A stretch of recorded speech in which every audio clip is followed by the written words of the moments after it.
Hey guys, welcome back to another video. Today I am going to be continuing on with the Alchemist train. I absolutely thoroughly enjoyed that book and it came right on time for me. There were a couple of major themes that I really wanted to dive into with you guys. Previously, I did upload a overall book review, so if you haven't watched that, please feel free to go watch that. And then just diving in a little bit deeper in today's video.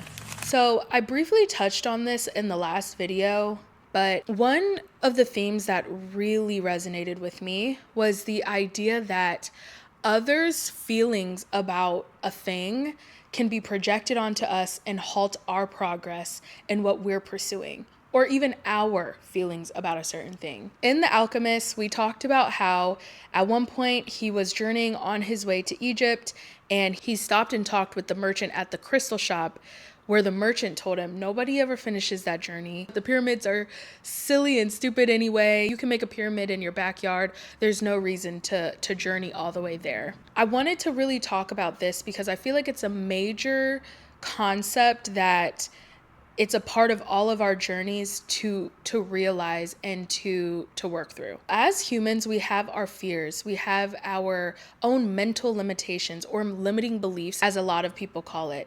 And the thing about it is, so many of those limiting beliefs and fears come from us trying to protect ourselves. And I think that we feel this a lot too from people that we loved. People feel it a lot from their parents, or maybe even spouses, where it may feel like there's always someone who's there to tell you why it's not going to work or why it's not a good idea. And the most important thing to know about this is that we as humans want to protect ourselves. There are a lot of things that we fear because we don't know how the outcome is going to turn out. And even though we may not be happy in the places that we are right now or in the situations, we at least know what type of hell to expect. We know what our highest and lowest are in this situation. And I want to talk about when I moved across the country. So in the last year, I moved from Ohio to Texas, and I remember I had been wanting to for years, first of all. And when I finally decided to, when I started telling people that I was moving, so many people would first ask me, well, aren't you scared? Which I thought was such an interesting response. They would say like, well, what are you moving for? And I would say, just for something new. It's not for work specifically. It's not for anything like that. It's just because I want a new experience. And they would say, are you scared?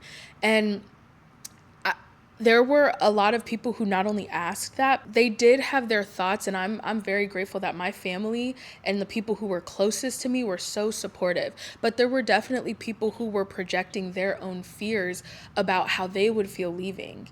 You know, they would tell me, well, how do you feel like being away from the people who you're used to being around all the time? Or what happens? A lot of like, what happens if you don't like it? I'll move back. If I don't like it, I will move back. And I was honestly, it allowed me in that situation and other situations like it to have this compassion and this empathy towards people in that question, and even towards myself in those situations, because instead of seeing it as them wanting to crush my dreams or wanting to discourage me on something that I have already decided I wanted to do, I was able to acknowledge from a place of myself, acknowledge that what I am doing is simply outside of their comfort zone. It's outside of mine too, but it's outside of someone else's comfort zone. And so that's what that question is. That's what that energy is. It's nothing malicious. And of course there are times when it may be malicious, but in my experience, it was just, I'm doing something that may be irritating or agitating or, kind of poking at their comfort zone. And that's okay. What's most important is being able to acknowledge that. So from The Alchemist, while he was at the crystal shop, he decided to take a pause. Well, at the time, he didn't even think he would continue on in his personal legend.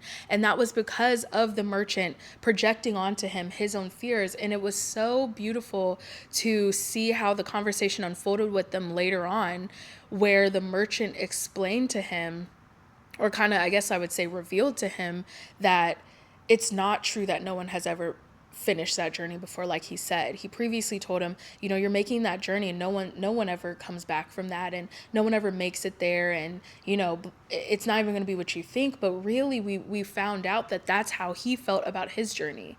He had a lot of questions of, what if I spend all of this time and all of this effort and I try to make my dream come true of making this journey across the desert and it's not what I thought it would be? What if I do that and then I have nothing else to look forward to in life?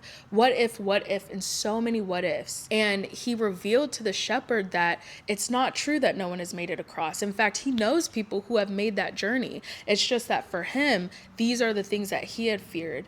And it's almost like that set free the shepherd to go on about his path. I shared one of the quotes last time, and I'll share it again, where he says, I'm going to hate those who have found their treasure because I never found mine. And I'm going to hold on to what little I have because I'm too insignificant to conquer the world. And this quote comes from the part of the story where he realizes, oh, it is possible to do what I'm trying to do. It is possible. And now, before fear and the thought of it being impossible was holding me back, and now that I know it is, what do I do? At this point, he's been successful at the crystal shop, so he's wondering, should I stay here? But luckily comes to this realization that if I stay here, I'm always going to resent those who do. And I want to somewhat caveat, because it's related to this, when we experience things that irritate us and irritate our comfort zones and irritate our beliefs about something that's true, we project it out. So a lot of times on social media, if they see someone who decides to quit their job and move to Thailand, a one-way ticket, you will notice comments under that video saying, this is so stupid. I can't even believe you would do this. You're going to fail. They're projecting all of this out there. And if you really sit there and think, it's like, what does this do for someone? What are they trying to do? And a lot of times if they don't know them, like obviously if it's a friend being like, I don't know about this, I don't know, you could maybe surmise that that's from love. But if it's someone who it's like, I don't even know them, and they're kind of projecting all of this negativity onto my journey, in a world of endless possibilities, when it comes to moving to Thailand, when it comes to me moving across the country, when it comes to pursuing our dreams, there is a yin and a yang to everything. And in a world of endless possibilities, for every 100 things that could go wrong, there are probably like 200, if not equal parts, 100 things that could go not only right, but better than expected. And yet we focus on that negative. And so you'll find that in those comments of people that don't even know you, who are putting down your thought and saying how you're going to end up broke and you're going to end up all these things, if you really sit, you'll see that that's their fear. So if there's someone who would actually love to be able to just pick up and leave, but they have their own fears, they have their family, and in their head, they have these limiting beliefs that I have to work in corporate America, I have to work hard, I have to stay here because that's my only option, I'll fail. That's their belief. And so that's what they're operating in. And so to see you doing something that in their world,